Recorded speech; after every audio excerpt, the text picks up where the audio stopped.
자, 지구와 원, 대단원 이제 마지막 강의 기후 변화입니다. 여기까지 하면 이제 지구와 원 전체 강의가 다 끝나는 거네요. 조금 어려울 수 있는 부분인데 유체 파트에서 제일 어려울 수 있는 부분인데 여러분이 조금 편하게 생각을 하면 또 진행이 쉬울 수도 있습니다. 자, 보겠습니다. 기후 변화의 자연적 요인. 우리 기후 변화가 지금 자연적으로도 인위적으로도 많이 일어나고 있다라는 건데 이 자연적 요인, 인위적 요인을 이제 뜯어서 하나씩 보겠습니다. 자연적 요인 중에 첫 번째 외적 요인. 기후변화의 지구 외적 요인이 사실 이 기후변화 파트에서는 제일 어렵게 다루는 내용이에요. 이것만 조금 잘 이해를 하면 나머지 부분들은 쉽게 이해할 수가 있다. 크게 네 가지 요인이 있는데요. 첫 번째, 지구의 자전축 방향의 변화. 지구는 현재 이런 식으로 자전축이 기울어진 채 자전을 하면서 태양을 공전한다. 그러면서 날씨 변화를 일으키고 계절 변화를 일으키고 낮과 밤이 생기고. 아셨죠? 지금 태양이 여기 있다고 칠게요. 태양이 여기는 있다고 했을 때 지구의 북극을 위에서 내려다보면 모습이 이런 모습입니다. 그렇다라고 만약에 하면 지금 이런 상태는 지구의 자전축이 이렇게 똑바로 서 있다라고 하면 태양이 여기 있고요. 그걸 위에서 내려다보면 이런 모습이 될 거예요. 위에서 내려다보면 지구의 북극이 딱 중간에 있고 그 다음에 지구의 적도, 이제 얘가 적도선이 되겠죠? 적도가 되는 거고 태양이 여기 있는 모습 됐죠? 이런 상태라고 했을 때 요 지역은 낮이 되는 거예요. 태양빛이 들어오니까. 아시죠? 그 다음에 요 지역은 밤이 되는 겁니다. 이런 상태에서 자전을 하게 되면 이제 낮과 밤이 생기는 거죠. 맞죠? 이런 상태라고 하면 요 적도 지역이 지금 현재 태양 에너지를 제일 많이 받고 있는 상태. 그러면 이 적도 지역은 우리가 얘기했을 때 이제 여름철이라고 얘기할 수 있는, 태양 에너지를 제일 많이 받게 되기 때문에 여름철이라고 얘기할 수가 있는 건데, 실제 지구는 자전축이 이렇게 똑바로 서 있지 않죠. 실제 지구는 자전축이 이렇게 휘어져 있다고요. 기울어져 있다고요. 기울어져 있는 상태로 지구를 봉전하고 있죠. 이 기울어져 있는 이 각도는 지구의 공전 궤도 면에 대하여, 얘가 기울어져 있는 각도는 66.5도 기울어져 있죠. 또는 지구의 공전 궤도 면에 수직인 선에 대하여 23.5도 기울어져 있죠. 이렇게 표현할 수도 있습니다. 지구 공전 궤도 면에 수직인 선에 대하여 23.5도 기울어져 있다. 이게 지금 그 그림입니다. 또는 공전 궤도 면에 대하여 66.5도 기울어져 있다. 같은 얘기예요. 그렇게 기울어진 채 이동을 하고 있다. 그 모습을 위에서 내려다보면 어떻게 보여야 되냐면 북극이 여기 있는 게 아니라 만약에 자전축이 이렇게 기울어졌다고 얘기할게요. 그럼 북극은 여기 있는 거죠. 여기에 북극이 위치하게 되는 겁니다. 그리고 얘와 얘 사이의 각도는 23.5도가 되겠죠. 이 각도가 90도라고 얘기했을 때 이 각도가 23.5도가 되는 겁니다. 그럼 이런 상태에서 이제 내려다보면 이쪽은 뭐가 되는 거냐면 북반구가 되는 거죠. 북반구 여름. 맞죠? 북반구 여름이 되는 거고, 이제 이쪽은 북반구의 겨울이 되는 거. 아니, 북반구의 여름 낮이 되는 거고, 이쪽은 북반구의 여름 밤이 되는 거죠. 맞죠? 즉 다시 이런 상태에서 자전축이 이렇게 돼 있다라고 한다면 얘가 적도가 되는 거고요. 적도를 기준으로 이쪽은 북반구의 여름 낮, 이쪽은 북반구의 여름 밤이 되는 거죠. 맞죠? 얘는 남반구의 겨울 낮, 얘는 남반구의 겨울 밤이 되는 겁니다. 아시죠? 이거 구분하셔야 돼요. 북반구의 여름 낮, 북반구의 여름 밤, 남반구의 겨울 낮, 남반구의 겨울 밤. 만약에 이 상태가 아니라 여기가 아니라 북극이 여기에 있다라고 하면, 그 모습은 어떻게 그려지는 거냐면 이런 상태에서 여기에서 자전축이 이렇게 기울어져 있는 걸 얘기하는 거죠. 이렇게 기울어져 있다. 적도가 여기 있다라고 하면 보세요. 여기는 지금 자전축이 태양 반대 방향을 향하고 있죠. 태양 반대 방향을 향하고 있으면 북반구가 겨울인 거예요. 자전축이 태양 방향을 향하고 있으면, 자전축의 북극이 태양 방향을 향하고 있으면 북반구가 여름인 거고, 자전축의 북극이 태양 반대 방향을 향하고 있으면 북반구가 겨울인 겁니다. 즉 북반구 겨울 밤, 북반구 겨울 낮, 남반구 여름 낮, 남반구 여름 밤, 이렇게 되는 겁니다. 아셨죠? 즉 보시면 요 그림으로 그냥 그대로 가져가면 북반구 여름 낮, 북반구 여름 밤, 남반구 겨울 낮, 남반구 겨울 밤. 됐죠? 그 상태로 자전을 해서 공전을 해서 여기까지 오면 여기까지 왔어요. 그럼 여기는 이제 자전축 방향이 태양의 반대 방향을 향하고 있잖아요. 자전축의 북극 방향이. 그러니까 북반구는 겨울이야. 북반구 겨울 낮, 북반구 겨울 밤, 남반구 겨울 낮, 남반구 여름 낮, 남반구 겨울 밤. 약간 헷갈리네요. 그런 상태로 지금 자전을 하고 있는데 시간이 지나면 이 자전축이 휘어진다는 거예요. 이렇게 자전축이 스스로 돈다고요. 돌아서 약 13,000년이 지나면 자전축의 방향이 이렇게 바뀐다는 거죠. 그러면 현재는 지구가 이 타원으로 기울어져 있는 궤도를 고려했을 때 태양으로부터 가장 먼 거리에 위치할 때, 원일점에 위치할 때 북반구 여름, 남반구 겨울. 가장 가까이 근일점에 위치할 때 북반구 겨울, 남반구 여름이었는데 자전축의 방향이 13,000년 후에 정반대 방향으로 이렇게 바뀌게 되면, 이렇게 돌아서 반대 방향으로 바뀌게 되면 가장 멀 때 북반구는 겨울, 남반구는 여름. 가장 가까울 때 북반구는 여름, 남반구는 겨울이 된다는 거죠. 그렇다고 하면 현재는 북반구 여름이 멀 때인데 13,000년 후에는 북반구 여름이 가까울 때거든요. 그러면 여름에 똑같은 여름이라고 하더라도 이때 훨씬 더 더운 여름이 되겠죠. 그죠? 겨울로 얘기하자면 현재는 북반구 겨울이 가까울 때인데 이 시기가 되면 멀 때 북반구 겨울이 되는 거예요. 그럼 겨울이 더 추워지겠죠. 그러면 북반구 같은 경우는 전체적으로 봤을 때 연교차가 이때보다 이때가 더 커지는 거예요. 왜냐하면 여름은 더 더워지고 겨울은 더 추워지는 거니까 지금에 비했을 때. 맞죠? 남반구는 어떨까요? 남반구 보면 자 보세요. 얘가 지금 남반구 여름이죠. 가까울 때 여름, 멀 때 겨울이에요. 그죠? 근데 여기는 남반구가 멀 때 여름, 가까울 때 겨울이야. 그럼 남반구 같은 경우는 오히려 연교차가 줄어들겠죠. 왜냐하면 가까이 있는 여름은 멀리 있는 여름은 남반구입니다. 멀리 있는 여름은 가까이 있을 때 여름보다 더 시원할 테니까. 그리고 가까이 있는 겨울은 남반구예요. 가까이 있는 겨울은 멀리 있는 겨울에 비해서 더 따뜻할 테니까 연교차가 줄어들겠죠.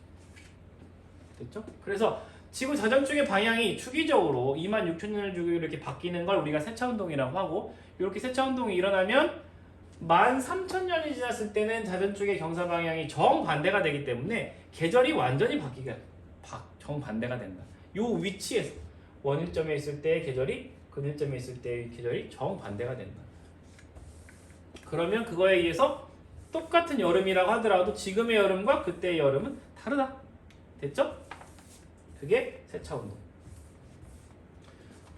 두 번째, 지구 자전축 기울기의 경사각 변화.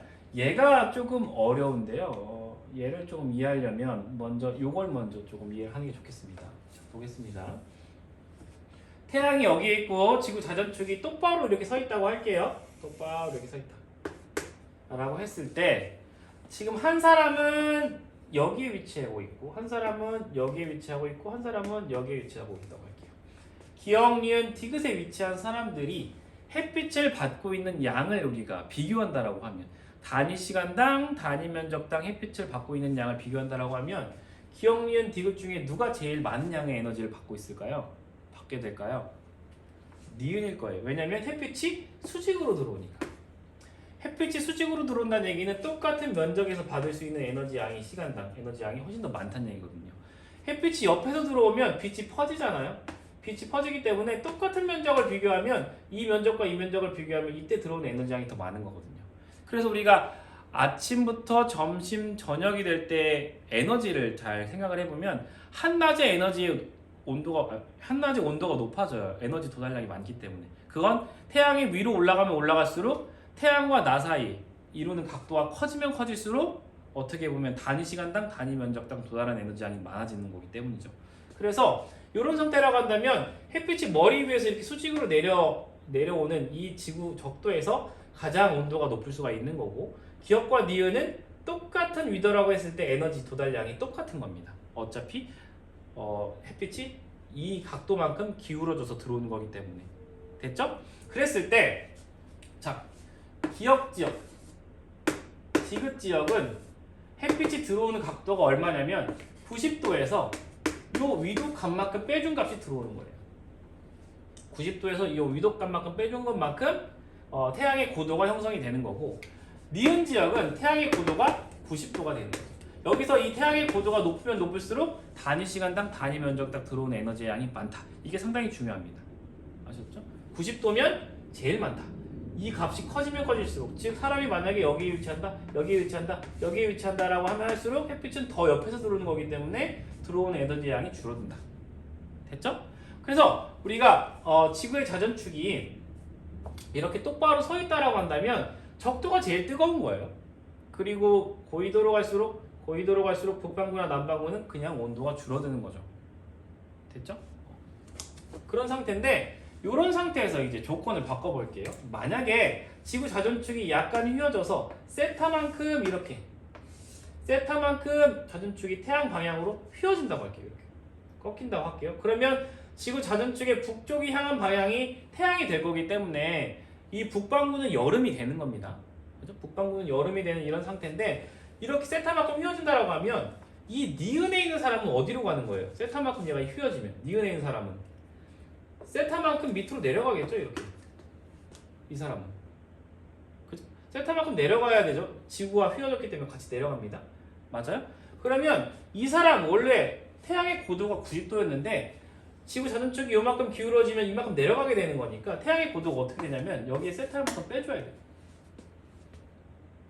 맞죠?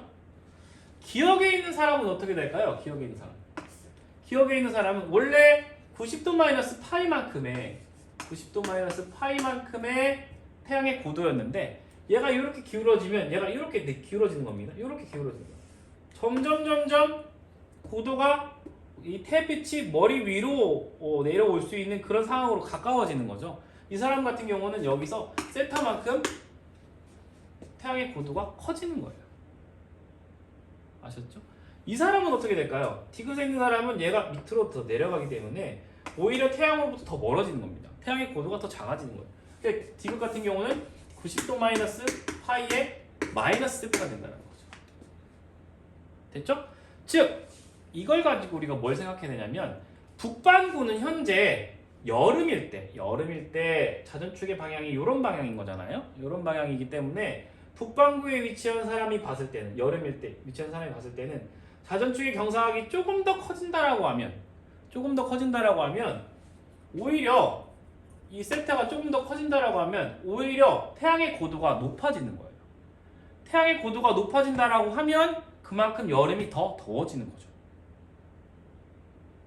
아셨죠? 남반구에 있는 사람은 어떨까요? 자전축의 방향이 태양을 향한 남반구에 있는 사람, 겨울일 때죠.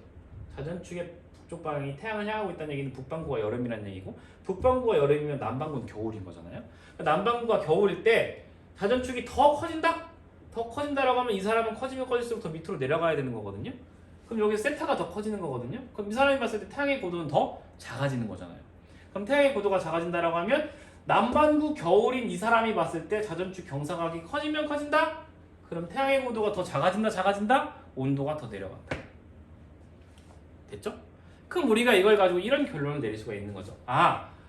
현재 자전축의 경사각이 커지면 커질수록, 조금씩 커지면 커질수록 북반구의 여름은 더 뜨거워지겠구나.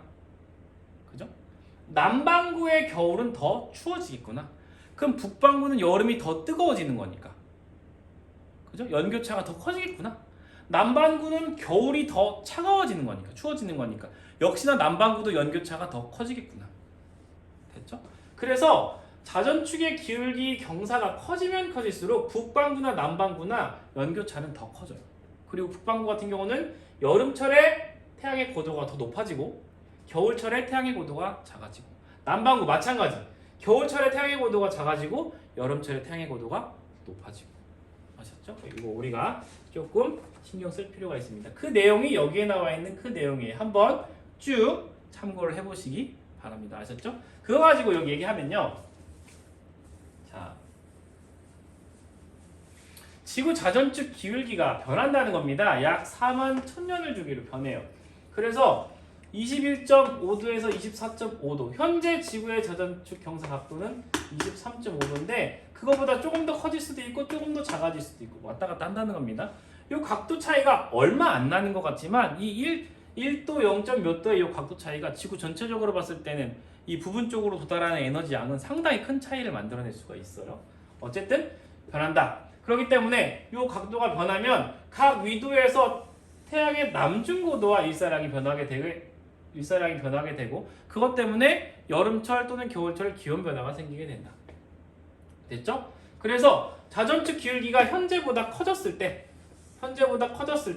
그럼 아까 얘기했듯이 여름철 북반구 같은 경우는 남중고도가 커진다. 고도가 커진다. 그럼 일사량이 커진다. 더워진다. 아셨죠? 겨울철은 남중고도가 작아진다. 그럼 일사량이 줄어든다. 추워진다. 즉 연교차가 커진다. 됐죠? 반대로 자전축 기울기가 작아진다. 자전축 기울기가 작아진다는 얘기는 쓴다는 얘기예요. 자전축 기울기가 아까 처음에 우리가 가정한 이런 상황처럼 쓴다는 겁니다. 쓰게 되면 오히려 연교차는 작아진다. 됐죠? 이거 한번 해보시기 바랍니다. 그래서 자전축 기울기가 커질 때, 작아질 때 연교차가 어떻게 변하느냐, 요거 우리가 조금 잘 따져볼 필요가 있어요. 많이 다루는 내용이고 이건 약간 어떤 수식적인 개념이 필요한 거라서 약간 어려울 수가 있습니다. 아시죠? 꼭 해보기 바랍니다. 해보시고 안 되면 이제 나중에 질문을 꼭 하시기 바랍니다. 한 번 더 체크해 드리도록 하겠습니다. 자, 세 번째 요인, 지구 공전 궤도의 20률 변화. 현재 지구는 타원 궤도로 태양을 공전하면서 아주 가까워졌다가 아주 멀었다가, 물론 여기서 아주 가까워졌다 멀었다라고 하는 그 거리가 실질적으로 큰 차이가 있는 건 아니지만 어쨌든 거리 차이가 있는 상태로 자전축이 기울어진 채로 공전을 하고 있어요. 근데 이 궤도가 때에 따라서는 조금 더 일그러지기도 하고 조금 더 원형에 가까워지기도 합니다. 이 궤도가 얼마큼 일그러졌는지를 표현하는 개념이 20률이라는 거예요. 20률. 궤도가 얼마큼 일그러졌느냐. 그래서 궤도의 20률이 커졌다라고 하는 건 많이 일그러졌다는 얘기거든요. 일그러지면 일그러질수록 더 납작해지는 건데 이 납작해질 때의 변화가 뭐냐면 현재 지구의 궤도를 여기 다시 그려볼게요. 현재 지구가 자전축이 기울어진 채로 태양을 공전합니다. 그랬을 때 현재 이런 식으로 공전한다고 할게요. 이렇게 공전한다고 하면 현재는 가장 멀 때 이 위치를 원일점이라 하거든요. 원일점에 위치할 때 북반구가 여름, 남반구가 겨울이에요. 가장 가까울 때 근일점이라고 하는데 근일점에 위치할 때 북반구가 여름, 가장 가까울 때 북반구가 겨울, 남반구가 여름이에요. 이런 상태인데 이런 상태에서 20률이 커지면 궤도가 이렇게 더 납작해지는 거거든요. 납작해지면 근일점 거리는 가까워지고요. 원일점일 때의 거리는 멀어집니다. 이게 특징이에요. 아셨죠? 만약에 20률이 작아져서 원에 가까워지면 이렇게 바뀌겠죠? 원에 가까워지면 근일점은 멀어지고요. 원일점은 가까워지는 거예요. 거리가. 이게 핵심입니다. 현재에 비해서 20률이 커졌다? 근일점이 가까워지는구나. 원일점이 멀어지는구나. 가까워질 때 그 위치는 더 가까워지고 멀어질 때 위치는 더 멀어지는구나. 그래서 궤도가 더 일그러지는구나. 아셨죠? 20률이 작아졌다는 얘기는 근일점이 더 멀어지고 원일점이 가까워져서 더 원에 가까운 형태가 되었구나. 이렇게 해석하시면 되는 거예요. 그렇다라고 하면 보세요. 현재는 원일점에 위치할 때 북반구가 여름이라고 얘기했었죠. 근데 20률이 작아지면 가까워지는 거예요. 여름이 가까워져요. 북반구는. 더워지겠죠?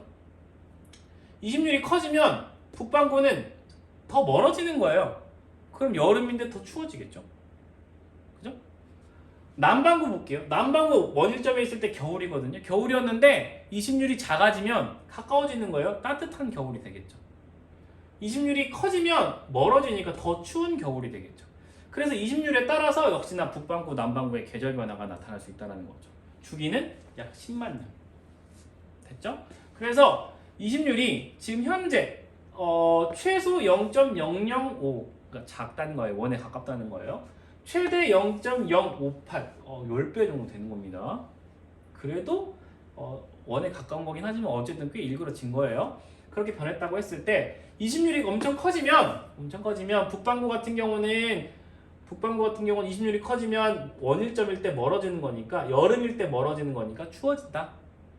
그리고 겨울일 때 가까워지는 거니까 따뜻해진다. 그럼 연교차가 줄어든다. 남반구 같은 경우는 20률이 커지면 겨울일 때 멀어지는 거니까 추워진다. 그 다음에 여름일 때 가까워지는 거니까 더워진다. 연교차가 커진다. 이런 맥락으로 우리가 해석을 할 수가 있다는 거죠. 아셨죠? 한번 해보시기 바랍니다. 이게 가장 어려운 기후변화의 외적 요인이에요. 아셨죠? 그 다음에 요거 말고 한 가지 더 외적 요인이 있는데 요건 뭐냐면 태양이 스스로 활동 변화가 일어난다는 겁니다. 태양도 주기적으로 지금 주기활성으로 주변에 에너지를 공급하고 있는데 이 에너지를 공급하는 양이 태양 자체적으로도 약간 변화가 있다는 거예요. 우리가 태양에서 격렬한 폭발이 일어났을 때 그 폭발을 플레어라고 하는데 그 플레어가 일어나면 주변 지역의 에너지를 일시적으로 많이 공급을 할 수 있죠. 근데 그런 플레어 폭발이 주기적으로 많이 일어나는 시기가 있다는 겁니다. 그 주기는 약 11년 정도가 되고요. 그 11년 정도를 주기로 태양이 활동을 많이 해서 플레어 폭발이 많이 일어나고 다시 조금 줄어들었다가 다시 활동을 많이 하고 그런 것들을 반복을 한다는 거죠. 그렇게 플레어 폭발이 많이 일어날 때 관측되는 현상이 흑점이에요. 흑점이 많아진다? 흑점이 많아진다는 얘기는 태양 스스로 플레어 폭발을 많이 할 수가 있는 상태가 된다. 그 플레어 폭발을 많이 할 수 있는 상태가 되면 실제 플레어 폭발이 많이 됐을 때 지구로 도달하는 에너지 양이 많아질 수가 있다. 그럼 그거에 의해서 지구는 다양한 현상이 발생을 할 수가 있고 실제 도달하는 에너지 양이 많아지는 거기 때문에 그것 때문에 지구의 기온이 높아질 수가 있다. 그런 내용입니다. 그래서 보시면 전체적으로 봤을 때 태양의 흑점수가 좀 줄어들었던 시기들은 전체적으로 그 시기에 지구의 평균 기온이 좀 낮은 것이고 그 이후의 시기는 지구의 평균 기온이 좀 더 높은 겁니다. 특히나 이렇게 흑점수가 많은 시기들은 지구에 도달하는 에너지 양이 많기 때문에 그런 시기는 지구의 평균 기온이 높아질 수가 있는 거죠. 그런데 이렇게 흑점이 많아지는 주기는 보통 한 11년 정도 된다라고 하는 것도 우리가 참고를 해두시면 좋을 것 같습니다. 이게 외적 요인. 자, 어려운 건 다 했습니다. 그 다음에 이제 내적 요인들은 그냥 그런 요인이 있겠구나 정도로 보시면 돼요. 수력 분포의 변화라고 하는 건 지구는 이미 판 운동을 우리가 한다라고 이미 배웠죠. 판 운동에 의해서 판들이 이동을 하면 육지와 해양의 위치 변화가 일어날 수가 있고요. 면적 변화가 일어날 수가 있고요. 그로 인해서 해류의 변화가 일어날 수가 있죠. 이 해류의 변화가 일어난다라고 하는 건 해류는 에너지 수송을 하는데 아주 탁월한 역할을 하잖아요. 근데 육지와 대양의 면적 변화가 일어나면서 형태 변화가 일어나면서 해류의 변화가 일어나면 에너지 수송 측면에서 다양한 변화가 발생할 수가 있다는 겁니다. 그럼 에너지 수송이 잘 되다가 안 될 수도 있는 거고요. 특정 지역의 에너지 수송이 더 잘 될 수도 있는 거고요. 그러면 그거에 의해서 온도 차이가 생길 수가 있고 에너지 차이가 생길 수가 있고 기후 변화가 일어날 수가 있다. 그런 내용입니다. 특히나 만약에 육지가 너무 많아진다 또는 빙하가 많아진다 뭐 이렇게 한다라고 하면 그거에 의해서 반사율까지 차이가 생길 수가 있거든요. 반사율이 많이 커지면 육지가 많아지거나 그럴 일이 많진 않지만 육지가 많아지고 빙하가 많아지면 반사율이 커지면서 지구에 도달하는 에너지 양이 줄어들어요. 그럼 지구의 평균 기온이 줄어들 수가 있겠죠. 빙하가 많이 녹아요? 그러면 육지에 들어오는 에너지 양이 많아지는 거니까 지표에 들어오는 에너지 양이 많아지는 거니까 평균 기온이 높아질 수가 있겠죠. 뭐 그런 것들도 연관을 지을 수가 있다. 뭐 그런 내용입니다. 그래서 여기 보시면 요게 지금 해류를 얘기하는 건데 해류가 이렇게 북극해까지 들어갈 때는 이 난류가 에너지 공급을 하면서 여기에 빙하를 만들어낼 수가 없었는데 대륙들이 막히면서 해류의 흐름이 바뀌어요. 해류의 흐름이 바뀌면 이 해류가 여기까지 에너지를 공급할 수 없게 되면서 여기에 빙하가 만들어진다. 이런 맥락으로 우리가 이해를 하시면 됩니다. 그 다음에 두 번째 자연적인 효과 화산활동이 일어나면 크게 두 가지 종류의 분출물을 만들어냅니다. 하나는 입자 상태의 분출물질이고 하나는 가스 형태의 분출물질인데 입자 상태의 분출물질은 햇빛을 차단하는 효과를 일으켜요. 이런 것이 가장 대표적인 게 화산재가 많아지면 햇빛을 차단을 잘합니다. 그럼 햇빛이 들어오지 못해요. 지구의 평균 기온이 낮아지는 효과가 있죠. 화산 분출물 중에 화산가스는 온실효과를 일으킬 수가 있어요. 온실효과를 일으킨다라고 하면 얘는 이 온실효과 때문에 지구의 평균 기온을 높이는 역할을 할 수가 있다는 거죠. 화산 활동은 이 두 가지 역할을 다 할 수가 있는데 아주 격렬하게 화산이 폭발하는 경우 이런 경우에는 화산 분출물 중에 입자 상태의 물질들이 엄청나게 많아요. 화산재 같은 거. 이런 것들이 엄청나게 많이 나오면 햇빛을 차단하면서 우산 효과를 많이 일으켜서 지구의 평균 기온이 낮아지는 효과가 나타날 수가 있다는 거죠. 아주 격렬한 화산 폭발이 일어난 후 지구의 평균 기온이 낮아진다는 겁니다. 화산재 같은 이 쇠설물들이 대기 중에 부여하면서 햇빛을 차단하기 때문에 이런 효과가 잘 일어날 수 있다는 것도 우리가 좀 체크하시기 바랍니다. 세 번째, 아까 얘기했던 거랑 똑같습니다. 빙하의 면적이 변화하거나 아니면 사막의 면적이 변화하면 그거에 의해서 햇빛의 반사율이 바뀌면서 지표면이 흡수할 수 있는 에너지량이 바뀌면서 기후변화가 일어날 수가 있다. 참고로 물질에 따른 반사율은 이렇게, 신적설은 내린 지 얼마 안 된 눈, 부적설은 이미 내려서 얼음이 되어가고 있는 눈, 빙하는 뭐 눈이 쌓여서 만들어진 그 덩어리, 사막, 초지, 농경지, 해양. 보시면 바다는 햇빛을 잘 반사시키지 못해요. 그런 특징이 하나 있고요. 그 다음에 사막이 생각보다 반사율이 커요. 그 사막이 많아지면 반사율이 커지면서 지표면의 온도가 떨어질 가능성이 높아요. 반사율만 가지고 고려했을 때. 아셨죠? 이렇게 해서 자연적 요인을 끝내고요. 그 다음에 이제 기후변화의 인위적 요인. 우리가 인위적 요인에서 제일 많이 다루는 건 이 온실가스죠. 우리가 화석 연료를 사용하면서 또는 산업 활동을 하면서 온실가스를 많이 배출하는데, 이 온실가스가 배출되었을 때 온실효과가 많이 일어나게 되고, 이 온실효과로 인하여 지구의 평균기온이 지금 높아지고 있는 변화가 일어나고 있죠. 우리가 그런 걸 지구온난화라고 얘기한다라는 거죠. 조금 이따가 그 부분 다시 한번 얘기를 하도록 하겠습니다. 그 다음에 에어로졸이라고 하는 건 입자 중 공기 중으로 배출된 떠다니는 입자 중에 비교적 큰 입자들, 볼 수 있는 입자들, 아니 관측 가능한 입자들을 에어로졸이라고 하는데, 그 입자들 중에서도 조금 더 큰 입자들은 햇빛을 반사시키는 역할을 많이 해요. 그러니까 조그만 에어로졸들은 그런 역할을 잘 못하지만 좀 큰 입자들, 아까 화산이 폭발했을 때 발생할 수 있는 화산재 중에서도 비교적 큰 입자들이 있거든요. 그런 것들도 에어로졸이 될 수 있는 거예요. 자연적으로 발생할 수 있는. 근데 인위적으로 배출되는 에어로졸 중에서도 입자가 큰 아이들은 지구를 햇빛을 반사시킬 수 있는 역할을 많이 할 수 있기 때문에 지구의 기온을 감소시킬 수가 있다. 사막화가 일어난다. 사막화가 일어나면 사막이 많아지는 겁니다. 지표면 상태가 사막이 되면서 반사율이 커지는 거예요. 우리가 산업화를 하면서 사막을 많이 만들어낼 수 있는 그런 상태가 되는 거잖아요. 왜냐하면 풀과 이런 것들을 다 베고 나무들을 다 베면 일단 그 지역은 건조지대가 되면서 사막이 될 수가 있는 거거든요. 그래서 그렇게 되면 문제가 생길 수가 있다. 그 다음에 도시화가 돼서 풀밭으로 이루어졌던 지역들이 다 건물로 이루어지면 이 건물에서 만들어지는 인공열들이 바깥으로 배출되지 않고 저장이 돼버려요. 그 도시대에. 그래서 한여름에 아스팔트로 쫙 깔려있는, 그다음에 빌딩으로 만들어져 있는 대도시에 들어가면 엄청나게 후끈후끈하거든요. 그 열들이 그 안에 빠져나오지 못하고 갇히기 때문에. 그러면 그거에 의해서 기후변화가 생길 수가 있다. 아셨죠? 그런 부분까지 우리가 좀 챙길 수가 있습니다. 자, 기후변화의 영향 중에서 우리가 이 온실효과와 관련된 지구온난화를 좀 많이 다루는데, 자, 그걸 얘기하기 전에 지구의 에너지 상태를 먼저 좀 얘기를 하면, 우리가 이미 대기대순환을 할 때 에너지 평형에 대해서는 한번 얘기를 했습니다. 지구가 이렇게 있으면 태양 복사 에너지가 유입이 돼요. 유입이 제일 많이 되는 곳은 적도라고 얘기했었죠. 근데 어쨌든 유입이 됩니다. 유입이 되면 지구는 가열이 되는 거예요. 가열되면 지구의 온도가 이제 올라가게 되는 건데, 지구는 그렇게 온도가 올라가는 것만큼 지구 복사 에너지를 방출한다라고 얘기했었죠. 그래서 들어오는 것과 나가는 에너지의 양이 똑같아요. 우리가 이런 걸 복사평형이라고 얘기했죠. 태양 복사의 유입, 지구 복사의 방출이 같아서 복사평형.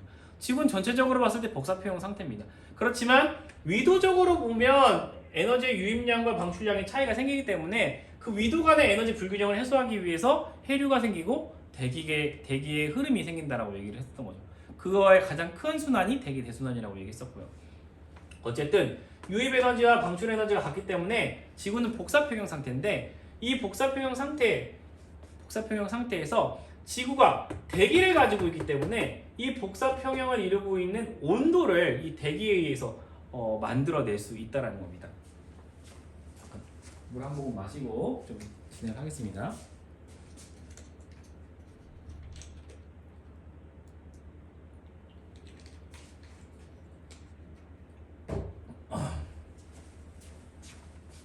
자, 볼게요. 지구가 대기를 가지고 있지 않다라고 하면 에너지가 들어와서 나갑니다. 요거밖에 없어요. 들어와서 흡수돼서 가열된 것만큼 나가요. 근데 여기서 지구가 대기를 갖고 있다라고 하면 상황이 조금 바뀌어요. 지구가 대기를 갖고 있다라고 하면 에너지가 들어와요. 흡수됩니다. 흡수된 다음에 땅바닥에 흡수된 다음에 지표면에 흡수된 다음에 에너지를 내보낼 건데 이 내보낼 에너지가 대기에 의해서 한 번 또 흡수가 돼요. 그럼 대기가 또 가열이 되겠죠? 그럼 가열된 것만큼 대기도 에너지를 내보내야 되니까 일부가 우주 공간으로 나가고 일부가 다시 되돌아와요. 됐죠? 그럼 요거에서 다시 가열된 지표면에 또 다시 에너지를 내보낼 것이고 요게 반복이 되면서 어느 시간이 충분히 지나면 결과론적으로 지구는 에너지 평형 상태가 됩니다. 그랬을 때 태양이 지구에게 준 요 에너지와 지구가 전체적으로 봤을 때 지구가 우주 공간으로 방출한 요 에너지의 양은 같아지는 거예요. 그래서 복사평형 상태가 유지가 되는데 중요한 건 대기가 생기면 요 안에서의 상호작용이 생긴다는 거죠. 땅바닥 지표면이 대기에게 에너지를 주고 대기가 지표면에게 에너지를 주고 이게 반복이 되면서 이 과정에서 지표면은 태양이 준 것 말고 대기가 준 에너지에 의해서 다시 재가열이 일어난다는 겁니다. 그러면 그 과정에서 어떤 결과가 만들어지냐면 지구의 온도가 올라가는 효과가 발생을 하는 거예요. 아셨죠? 그런 효과를 우리가 온실 효과라고 하는 겁니다.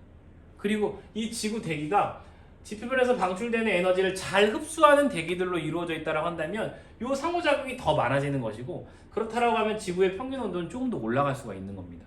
그게 지구 온실 효과에서 만들어지는 지구 온난화인 겁니다. 아셨죠? 조금 이따가 조금 더 구체적으로 한번 얘기해 볼게요.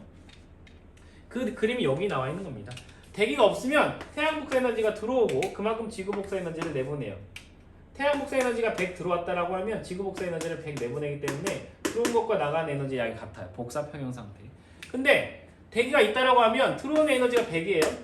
100인데 지표면이 100의 에너지를 내보냅니다. 이 내보내는 에너지가 지구 대기에게 흡수가 돼요. 흡수된 다음에 일부가 나가고 일부가 다시 되돌아와요.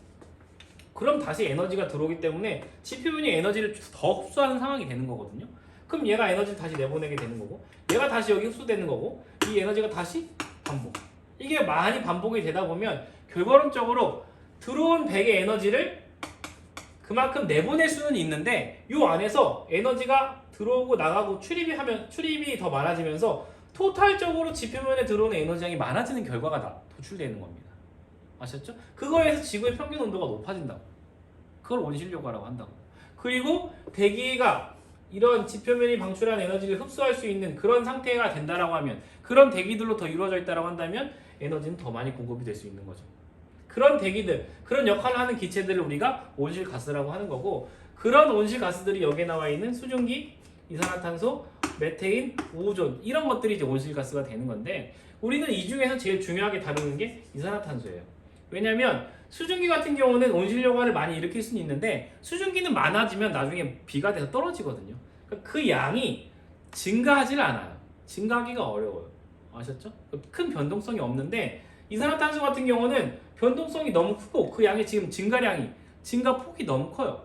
얘가 증가폭이 너무 크기 때문에 얘의 역할을 상당히 지금 우리가 중시하는 거고 얘로 인해서 지구의 상태가 변하면 그 지구의 상태가 변하면서 다른 기체들에 의한 온실 효과의 어떤 역할도 더 커질 수가 있어서 우리는 이산화탄소에 좀 초점을 많이 두고 있다. 아셨죠? 증가량이 너무 커요. 아셨죠? 자, 우리가 아주 그냥 간단하게 가정을 해서 이 온실 효과와 지구 온난화를 좀 설명을 해볼게요. 지구가 대기가 없다고 하겠습니다. 태양 복사 에너지가 들어와서 지구 복사 에너지를 방출한다. 100 들어와서 100 방출한다라고 얘기할게요. 아셨죠? 그때 지구의 온도 있을 겁니다. 이런 상태인데 지구가 대기를 가지고 있다. 라고 하면 자, 태양 복사 에너지가 들어온다. 태양 복사 에너지가 들어오는데 이 들어온 태양 복사 에너지는 가정을 하겠습니다. 햇빛을 잘 차단하지 못한다. 이 지구 대기는 태양 복사를 잘 차단하지 못한다. 실제 지구 대기의 주성분, 질소, 산소, 이산화탄소들은 햇빛을 잘 차단하지 못해요. 그러니까 햇빛이 우리한테 잘 들어오는 거거든요. 자, 대기가 있다고 하더라도 지표면이 흡수한 에너지는 100이라고 하겠습니다. 왜냐하면 햇빛을 잘 차단하지 못한다고 얘기했기 때문에. 자, 지표면이 에너지를 방출하겠죠? 100의 에너지를 방출합니다. 그때 그 에너지가 전부 다 지구 대기에 흡수가 된다라고 가정을 할게요. 아셨죠? 그러면 지구 대기는 100의 에너지를 흡수하게 될 것이고 얘가 100의 에너지를 흡수했으니까 다시 100의 에너지를 방출해야 됩니다. 에너지 평형에 의해서 방출합니다. 50을 방출하고 50을 방출할게요. 그러면 지표면은 대기가 주는 50의 에너지를 다시 흡수한 꼴이 되는 거거든요. 그럼 다시 얘는 50의 에너지를 방출해야 돼요. 그럼 이 50의 에너지가 다시 대기 흡수가 됩니다. 그럼 얘는 다시 50을 방출해야 돼요. 25, 25. 그럼 지표면은 다시 25를 흡수하게 됐겠죠? 그럼 얘 다시 25를 방출해야 돼요. 이게 무한 반복된다고 하자고요. 그럼 결과론적으로 어떻게 되냐면 지구는 태양으로부터 100의 에너지를 받게 됐는데 지구가 우주공간으로 방출한 에너지는 50, 25, 12.5, 6.2 이걸 다 더하면 나중에 이 에너지는 결과론적으로 얼마에 도달하냐면 100이 됩니다. 그래서 100 받아서 100 나가는 에너지가 되는데 문제는 보시면 지표면을 보세요. 지표면엔 100이 들어왔잖아요. 들어온 상태에서 100 나갔죠? 근데 50이 또 들어왔어요? 50 나갔죠? 25가 또 들어왔어요? 25가 나가. 그러니까 들어오고 나가는 에너지의 출입은 똑같아요. 들어온 것만큼 나가는 양이 똑같은데 총량이 달라요. 들어온 에너지의 총량은 100 플러스 50 플러스 25 플러스 이걸 다 하면 들어온 에너지의 총량은 얼마가 되냐면 200이 됩니다. 나가는 에너지의 총량도 200이 돼요. 그러니까 들어오는 거 200, 나가는 거 200이 되기 때문에 200과 200으로 에너지 평형을 갖게 되는 거예요. 즉 에너지 출입이 많아지면서 에너지의 단위가 많아지면서 결과론적으로 이게 어떤 효과가 나타나냐? 지표면의 온도를 높이는 효과가 나타난다. 100과 100으로 평형을 이룬 상태보다 200과 200으로 평형을 이룬 상태가 지표면의 온도가 높은 상태예요. 아셨죠? 이게 바로 온실효과에 의한 지구 온난화인 거고 여기서 이 대기가 이 지표면에서 방출하는 복사 에너지 주로 적외선이거든요. 이 에너지를 많이 흡수하면 흡수할수록 되돌아오는 에너지 양이 많아지는 것이고 그러면 더 높은 단위로 평형을 이루는 거기 때문에 지표면의 온도가 더 올라갈 수가 있다. 대기 온도도 마찬가지로 더 올라갈 수가 있다. 아셨죠? 요런 맥락으로 실제 지구에 들어오는 에너지 출입 관계를 100단위를 기준으로 표현을 했을 때 이렇게 표현이 된다는 겁니다. 태양 복사 에너지가 100이 들어오면 100의 에너지 중에서 25는 대기가 흡수하고 아까 우리 가정은 흡수하지 않는다라고 얘기했잖아요. 근데 25 정도는 흡수를 한대요. 나머지 45는 지표면이 흡수하고 그럼 흡수하는 거 지구가 흡수하는 거 70이잖아요. 25 플러스 45니까 그럼 흡수하지 못한 30은 튕겨나가고 반사 됐죠? 그러면 결과론적으로 지구는 70을 흡수했으니까 지구도 70을 내보내야 되잖아요. 방출하는 에너지 총량이 70이래요. 지구도. 그럼 지구는 들어온 것만큼 나가는 거 맞죠? 그죠? 근데 이런 상호작용에 의해서 결과를 보면 어떻게 되냐면 대기가 지표면이 방출하는 흡수를 지표면이 방출한 에너지를 총 흡수한 에너지가 얼마가 되냐면 129가 된대요. 대기가 총 흡수한 에너지. 지표면이 방출한 에너지를. 아셨죠? 태양 에너지는 45밖에 안 줬는데 얘는 지표면이 방출한 에너지를 129를 흡수를 하게 된다. 그 이유는 이런 상호작용이 있었기 때문에. 됐나요? 그럼 결과론적으로 지표면 이 대기는 25랑 129를 흡수한 꼴이 되는 거죠. 태양이 주는 거 25, 거기에다가 지표면이 방출한 거 129. 그럼 154를 흡수한 거예요. 그럼 대기도 154를 방출해야 되겠죠. 보니까 우주 공간으로 66, 지표면으로 88, 154를 방출했죠. 그 대기 역할은 다 한 겁니다. 아셨죠? 그러면 지표면 입장에서 봤을 때는 태양은 45밖에 안 줬지만 대기가 준 에너지 때문에 88을 더 흡수한 거예요. 그럼 총 흡수량은 133이 되겠죠. 그래서 땅 지표면도 133을 방출을 하는 겁니다. 129를 대기로, 나머지 4를 우주로. 결과론적으로 지구는 지표면이 방출한 4, 대기가 방출한 66, 70의 에너지를 방출하는 거죠. 태양 에너지 중에 흡수했던 70의 에너지만큼. 그래서 지구는 복사평형 상태를 유지할 수가 있는 거예요. 우리가 이 온실효과 단원에서 이 수치들을 물어보는 문제들이 간혹 나옵니다. 근데 우리가 이 수치들을 이해하실 때 이걸 다 외우려면 외워도 상관없지만 외운다기보다는 우리가 좀 이해해야 되는 것은 어느 위치에서나 에너지 평형이 이루어지고 있다. 들어오는 것만큼 나가는 거. 70 들어와서 70 나갔다. 133 들어와서 133 나갔다. 154 들어와서 154 나갔다 라고 하는 거 우리가 좀 첫 번째로 주요하게 이해를 하셔야 되고 두 번째로 이해해야 되실 것은 지표면이 내보내는 에너지들은 대기가 흡수를 잘할 수 있는 에너지다. 대기가 흡수를 잘할 수 있는 에너지는 적외선이다 라고 하는 것도 우리가 좀 체크를 해두시면 좋습니다. 보시면 자 지구와 우주, 그 다음에 지구 대기, 지표면이 흡수하고 있는 이 에너지, 방출하고 있는 이 에너지 양 우리가 좀 비교하는 거 잘 체크해 두시기 바랍니다. 이렇게 조금 복잡하게 그림으로 나오기도 해요. 상당히 복잡한 그림이죠. 근데 여기서 우리가 좀 중요할 것은 이거 다 못 외웁니다. 못 외우고요. A와 B는 100 A와 B, 요게 지구가 흡수한 거잖아요. 요거는 지구가 방출하는 에너지와 똑같다. 이런 관계식만 잘 세워주면 돼요. 그 다음에 지표면 같은 경우는 들어오는 게 뭐죠? 들어오는 에너지가 H 플러스 J잖아요. H 플러스 J는 나가는 거 F 플러스 G 똑같다. C까지 들어가야 되겠네요. C까지 똑같다. 그 다음에 대기는 들어오는 에너지가 E 플러스 들어오는 에너지가 F 플러스 G잖아요. 얘는 뭐랑 똑같냐면 D 플러스 J랑 똑같다. 이런 평형관계만 우리가 좀 잘 체크를 해두시면 좋다. 아셨죠? 그러면 이거 가지고 비교를 할 수가 있는 겁니다. 여기 보시면 주된 복사의 형태라고 되어 있어요. A와 BH는 주된 복사 형태가 가시원. 나머지 것들은 적외선 주로. 아셨죠? 뭐 자외선 우리가 잘 다루진 않습니다. 이런 것까지도 참고해 두시면 완벽해지는 것이다. 자, 지구온난화. 넓은 의미의 지구온난화는 지구의 평균 기온이 계속 높아지는 현상 자체를 말해요.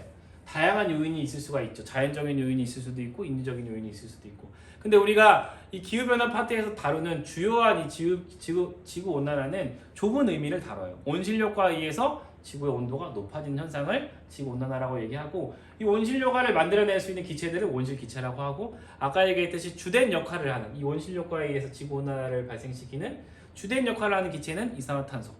거기다 좀 더 넣는다면 뭐 메테인 정도까지 넣을 수가 있다는 거죠. 지구의 평균 기온은 이렇게 높아져 가고 있습니다. 아셨죠? 높아져 가고 있고요.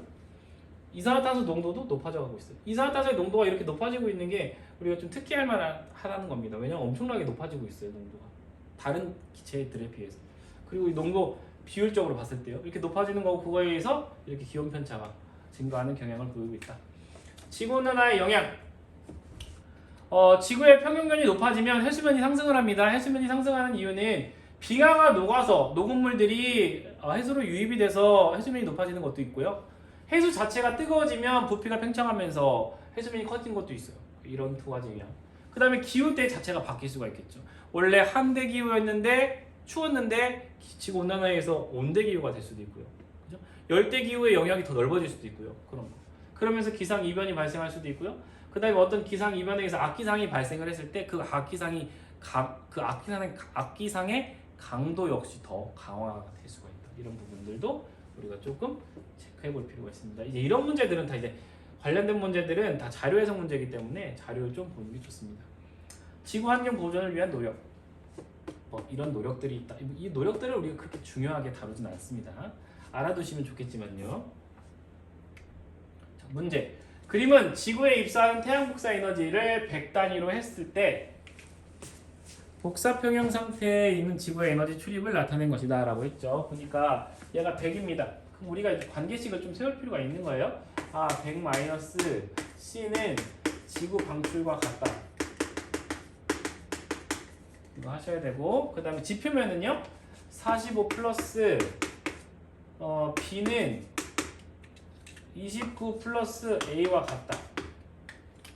그 다음에 여기 나머지는 대기 하시면 되는데, 이렇게 해서 이제 관계들을 찾으면 되는데, 좀 얘기하고 싶은 건 여기 보면 대류, 전도, 잡열이라는 게 있습니다.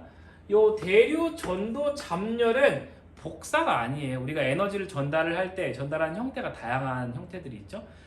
빛의 형태로 나가면 복사라고 하는데, 대류는 말 그대로 에너지를 유체가 직접 가지고 이동하는 걸 대류라고 하는 거고요.